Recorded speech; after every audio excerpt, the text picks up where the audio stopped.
V odboru strokovnega sveta za notranje zadeve smo, tako kot v lanskem letu, tudi letos pripravili temeljito analizo dela vlade za zadnje leto in seveda ocenili zadnji oziroma prvi 2 leti vlade na sedanje vlade. Nažalost smo ugotovili, da je stanje izredno slabo. Nadaljujejo se trendi, ki so se začeli v prvem letu, kjer je posebej Ministrstvo za notranje zadeve izstopalo po političnih menjavah vseh direktorjev, tako direktoratov kot organov sestavi, na katere je nastavljalo izključno kader blizu LDS-a ali celo člane LDS-a, poslance LDS-a, bivše in tako dalje. Ta trend se je v letošnjem letu nadaljeval, se je bistveno poslabšal. Začela se je tudi razgradnja samega Ministrstva za notranje zadeve, tako da so začeli posamezne službe prestavljati v druga ministrstva, jih dajati iz ministrstva v agencije in na nek način seveda s tem ogrožajo sistem javnih in celovitih zbirk podatkov, ki jih je ministrstvo predtem hranilo. Lahko bi nekako grobo rekli, da ministrstvo več ni ministrstvo za notranje zadeve in da vedno bolj postaja ministrstvo za policijo. Na področju policije so stvari šle v zelo napačno smer.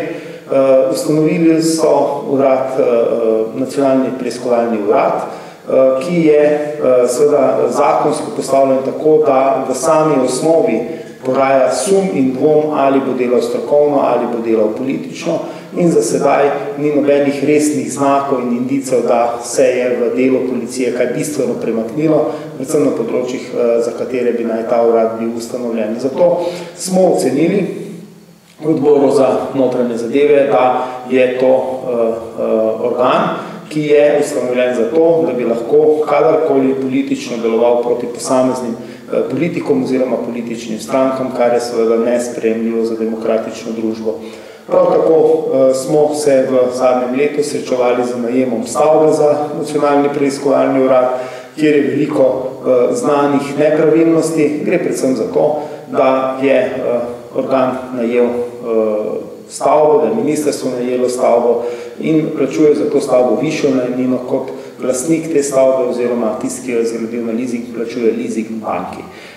To je skrajno nesprejemljivo, da inštitucije, ki bi morale preganjati takšna dejanja, delajo in živijo v takšnih stavbah in še kup drugih nepravilnosti je bilo v zvezi s tem.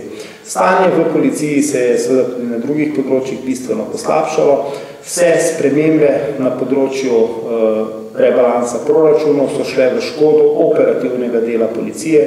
Tako je policiji zmanjkalo sredstev za vzdrževanje osnovnih sredstev, motorjev, avtomobilov, druge tehnike in seveda zaradi tega delo močno trpi. Hkrati pa se pojavlja močan pritisk preko državnih sekretarjev prejšnjega in sedanjega na operativno delo policije, tako da smo se v policiji srečali z tako imenovano samocenzuro policistov, ki enostavno določenih stvari ne delajo in se z njimi ne ukvarjajo.